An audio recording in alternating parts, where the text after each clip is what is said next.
을과 더불어 언제나 을지로 위원장 민병덕 국회의원입니다.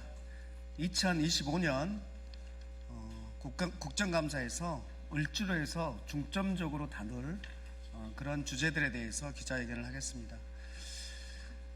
저희 을지로위원회가 2013년 시작돼서 지금 현재 2025년에 이르고 있습니다만은 매년 국감 전에 이번 국감에서 주요하게 다룰 의제들에 대해서 기자회견을 해왔고 그것들이 항상 많은 영향을 미쳤습니다.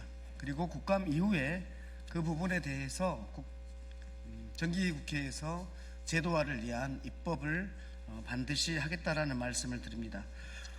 오늘 오신 분들이 있는데요. 우리 오신 분 을지로위원회 분들 소개해드리겠습니다. 먼저 진성준 전임위원장님 오셨습니다. 그리고 박지혜 의원님 오셨습니다. 이강일 의원님 오셨습니다. 송재봉 의원님 오셨습니다. 이훈기 의원님 오셨습니다. 김문수 의원님 오셨습니다. 전진숙 의원님 오셨습니다. 그러면 저희가 기존에 정해진 순서대로 하겠습니다.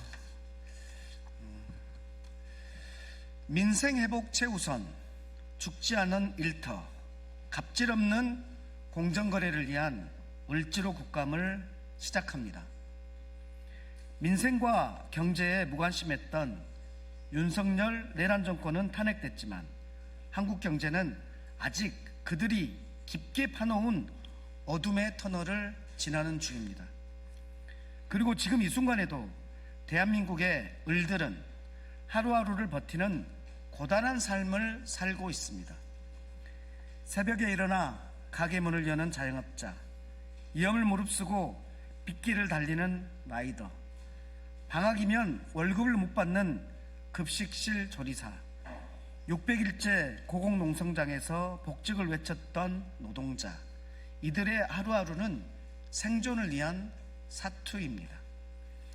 배달 플랫폼의 수수료는 내릴 김이 없이 오르기만 하고 가맹본부는 가맹점주의 광고비를 떠넘기며 대기업은 중소기업의 기술을 탈취해 중소기업의 희망을 앗아갑니다.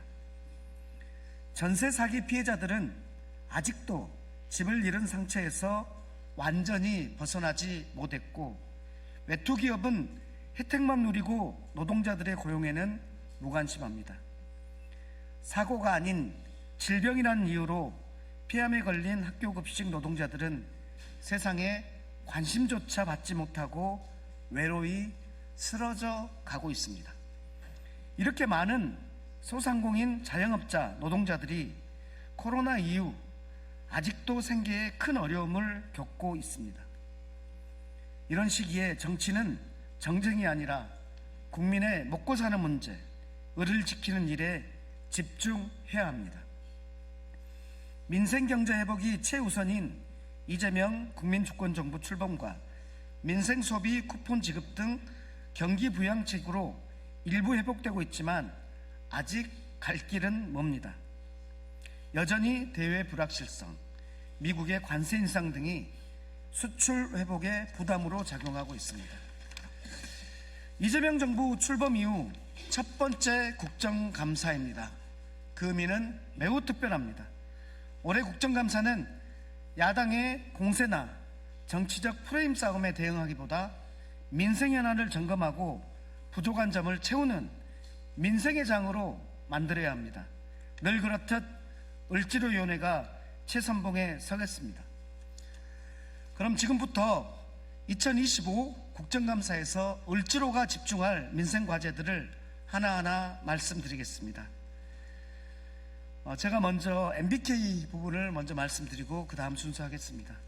첫째, 노동자, 자영업자, 투자자들의 생계를 위협하는 민생의 내관 MBK 홈플러스 사태의 진상을 국민 앞에 낱낱이 알리고 책임질 사람은 반드시 책임지도록 하겠습니다. MBK는 2015년 7,200억 원의 홈플러스를 인수하며 대규모 차입금과 부동산을 담보로 한 무리한 경영을 했다는 비판을 받고 있습니다. 홈플러스 매출은 코로나 이후 회복되지 못했고 대규모 점포 폐점 계획 발표로 시장의 신뢰도는 크게 추락했습니다. 이런 가운데 홈플러스 노동자와 협력업체 노동자들의 고용 불안은 심화됐고 입점 점주 피해, 정기 단기 채권, 투자자 손실 등 사회적 비용은 가중되고 있습니다. 올해 국정감사는 MBK의 민생경제 파괴 행위에 대한 엄중한 책임 규명과 재발 방지 대책 마련에 장이 될 것입니다. 더 이상 소상공인 노동자들의 생계가 무책임한 기업 경영에 의해 짓밟히지 않도록 끝까지 철저히 책임을 묻겠습니다.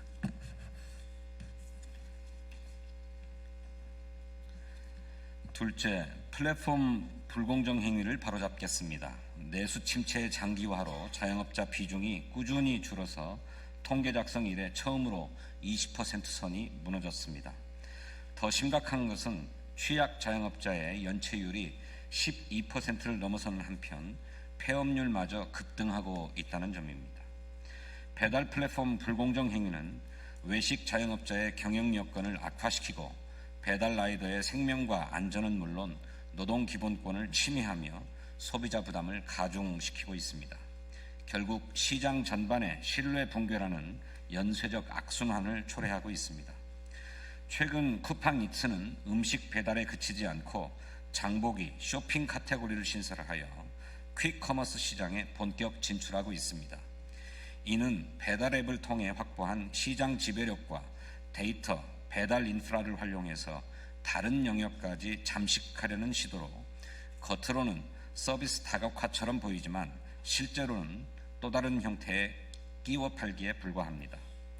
배달 플랫폼들의 약관법 위반, 자사우대, 최해 대우 요구, 끼워 팔기 등 각종 불공정 행위에 대해 공정거래위원회가 엄정하게 조치하도록 요구하겠습니다. 아울러 이러한 피해를 사전에 차단하기 위해 온라인 플랫폼 공정화법 제정 등 제도적 장치 마련에도 최선을 다하겠습니다.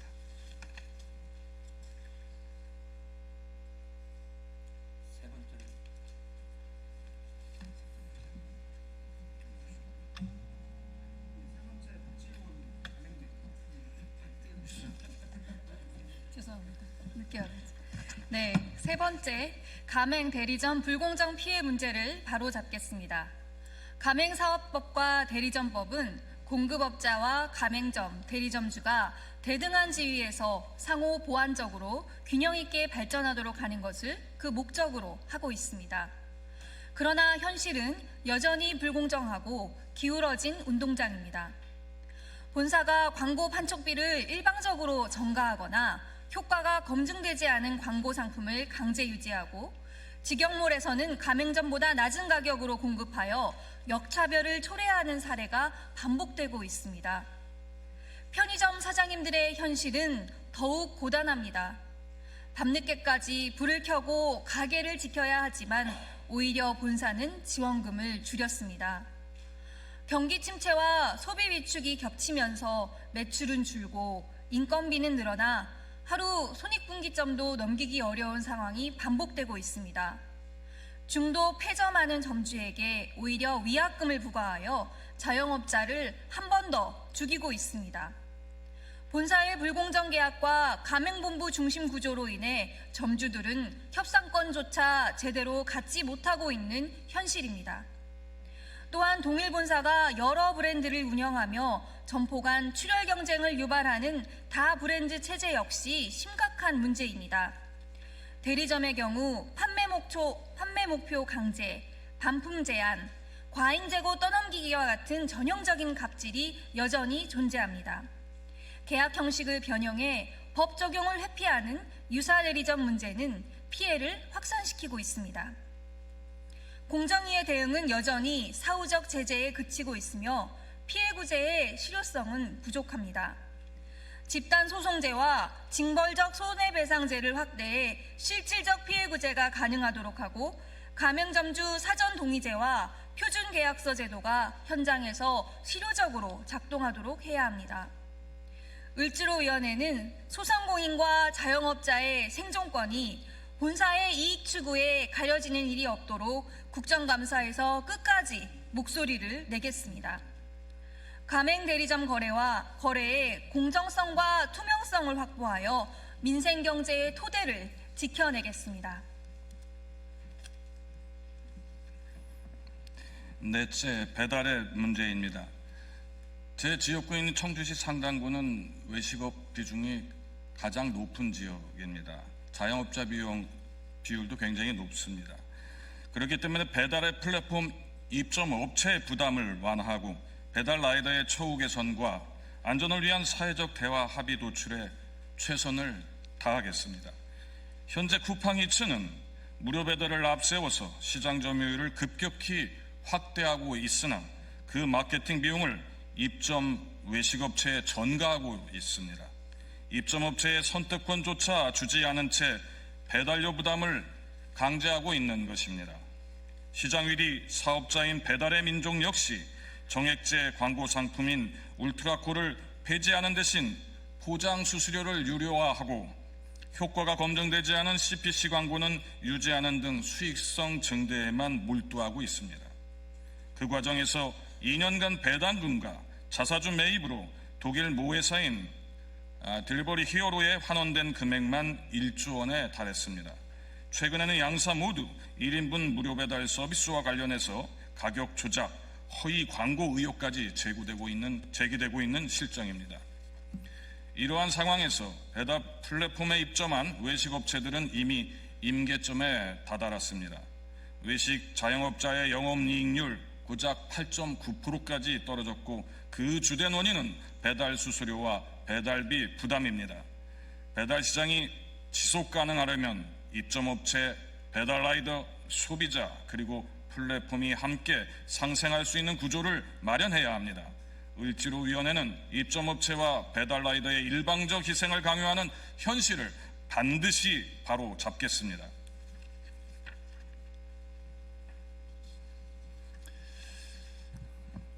다섯째, 기술 탈취라는 법 위의 갑질을 끝내고 의뢰의 권리를 바로 세우겠습니다. 우리 중소기업은 피땀 흘려 개발한 기술을 빼앗기고도 법정에서는 증거조차 제대로 제시하지 못해 두 번 무너지고 있는 것이 현실입니다. 실제로 특허 침해 소송의 원고 승소율은 11.1%에 불과하며 손해배상도 대부분 법관 재량에 의해 낮게 산정되고 있습니다. 설사 승소한다 해도 손해액 인정률은 청구 금액의 평균 17.5%에 그쳐 피해를 입고도 실질적인 보상을 받기 어려운 실정입니다. 최근 곰표 밀맥주로 알려진 대한제분과 세븐브레이 간의 분쟁은 이러한 문제를 단적으로 드러낸 대표적 사례입니다. 피해액이 수십억 원을 산정했음에도 이를 부정하고 오히려 역소송으로 맞서는 태도는 전형적인 대기업의 을짓밟기 행태입니다. 협업을 가장한 탈취, 책임을 회피한 배신이 바로 기술 탈취의 민낯입니다. 피해자가 입증에 실패하면 오히려 가해자가 법 위에 서는 이 기형적인 현실을 반드시 바로잡아야 합니다. 대한제분 사건을 비롯한 다양한 대기업의 기술 탈취 사례를 바탕으로 전문가 사실조사, 자료 보전 명령, 법정외 진술 녹취 등을 핵심으로 하는 한국형 디스커버리 제도 입법을 추진하겠습니다. 기술이 정당하게 보호받고 의뢰 권리가 무너지는 일이 반복되지 않도록 을지로이는 국정감사와 입법을 통해 책임있게 나서겠습니다. 여섯째, 윤석열 정부의 미온적 태도와 외면에 상처받은 전세사기 피해자들의 이야기를 경청하고 제도적 취약점을 보완해 해결책을 마련하겠습니다. 피해자의 빠른 일상회복과 최저 보장을 위한 방안을 마련하고 임대인의 선순위 채권 정보를 신속하게 파악할 수 있도록 제도를 개선하겠습니다. LH 피해주택 신속 매입 속도를 높이기 위한 피해주택 경공매 속행 지원, 인력 확충을 위한 관계부처 협의, 소액 임차인 최우선 변제금 지역 기준 조정 및 상향 등 법 개정 추진의 기반을 마련하겠습니다. 더 이상 억울하게 피해를 입는 국민이 없도록 정부가 적극적으로 나서서 피해자 보호와 지원에 최선을 다할 것을 요구하겠습니다.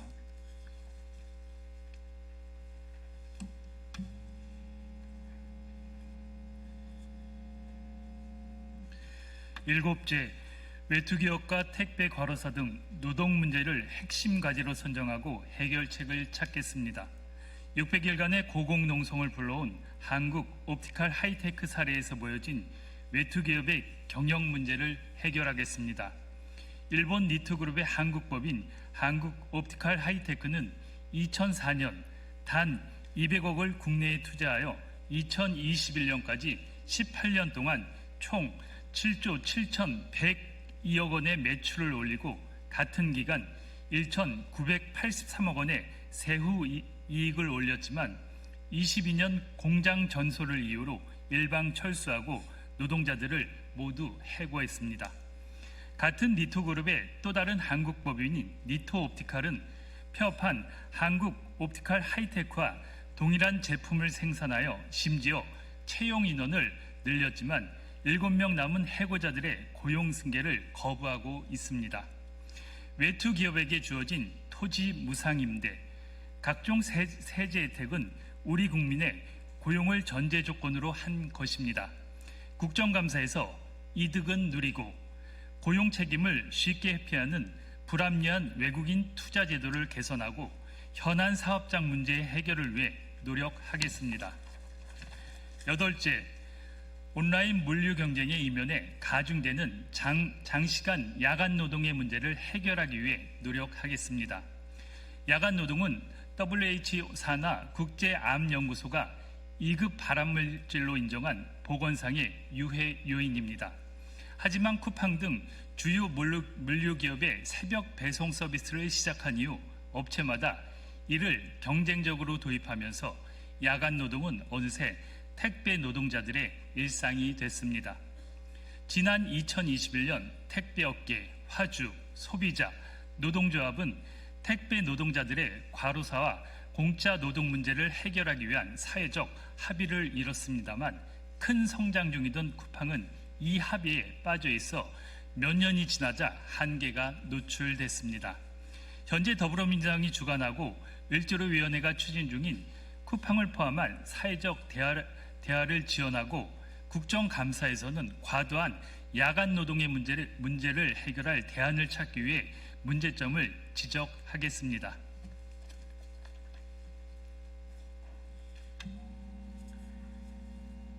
네, 아홉째, 학교 급식 비정규직 방학 중 무임금 문제를 해결하겠습니다. 교육부에 따르면 2024년 기준 급식 관련 학교 비정규직은 6만 6천 명 이상으로 전체 교육 공무직 가운데 가장 큰 비중을 차지합니다. 그런데 방학 중 비근무자 비율은 조리원이 98.9%, 조리사가 90.3%로 방학만 되면 사실상 무급휴직 상태로 내몰리고 있습니다. 학기 중 300만 원 안팎이던 급여가 방학에는 70만 원 수준으로 줄어들며 생계 불안에 시달리고 있습니다. 이 문제는 개인의 생계 차원을 넘어 학교 급식의 공공성과 지속성을 위협합니다. 과중한 노동 강도와 낮은 처우 탓에 신규 인력 충원은 어려워지고 조기 퇴사도 늘어나 일부 학교에서는 급식 품질 저하, 파업과 갈등으로 이어지고 있습니다. 학생들의 건강권과 안전한 급식을 지키기 위해서는 방학 중 무임금 문제 해결이 더 이상 미뤄질 수 없습니다. 학교 급식 비정규직 노동자들의 방학 중 무임금 문제 해결을 위해 정부 차원의 면밀한 실태 조사를 실시하고 이를 토대로 제도적 보완 방안을 마련하겠습니다. 방학 기간에도 최소한의 생계가 보장될 수 있도록 내년도 예산에 반영하여 실질적인 대책을 추진하겠습니다. 아울러 올해만 175명의 학교 급식 노동자가 폐암 산재 판정을 받았고 지난 9월 22일에도 한 학교 급식 노동자가 폐암으로 세상을 달리했습니다. 노동자들은 오늘부터 추석 연휴를 반납하고 국회 앞에서 농성에 들어갑니다. 질병 사망도 분명 산업재해이지만 폐암으로 세상을 뜨는 학교 급식 노동자들은 세간에 관심 밖에 있습니다. 죽지 않고 일하는 일터를 만들기 위해 을지로위원회는 이 문제도 깊숙이 들여다보겠습니다.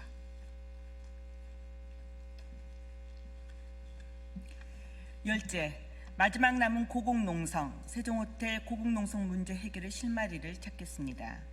세종호텔 노사 붕괴와 관련하여 7개월 넘게 이어진 고공농성의 평화적 해소와 정리해고 문제 해결을 위해 그리고 노사 양측의 의견을 듣고 교섭이 원활히 진행하도록 지원하겠습니다. 고용노동부에는 책임 있는 중재와 신속한 현안 조정을 당부하여 그리고 상호 진전된 논의가 이루어질 수 있도록 대여장을 마련하겠습니다. 세종호텔 고공농성 장기화의 원인이 문제 해결을 회피한 세종대학교 이사회에 있는 만큼 교육기관으로서 대학의 사회적 책임을 따져 묻겠습니다.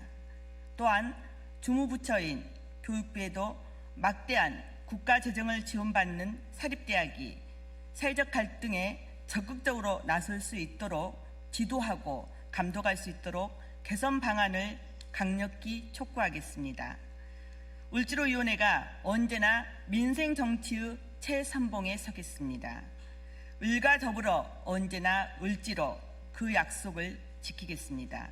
2025년 10월 1일 더불어민주당 을 지키는 민생실천위원회 국회의원 일동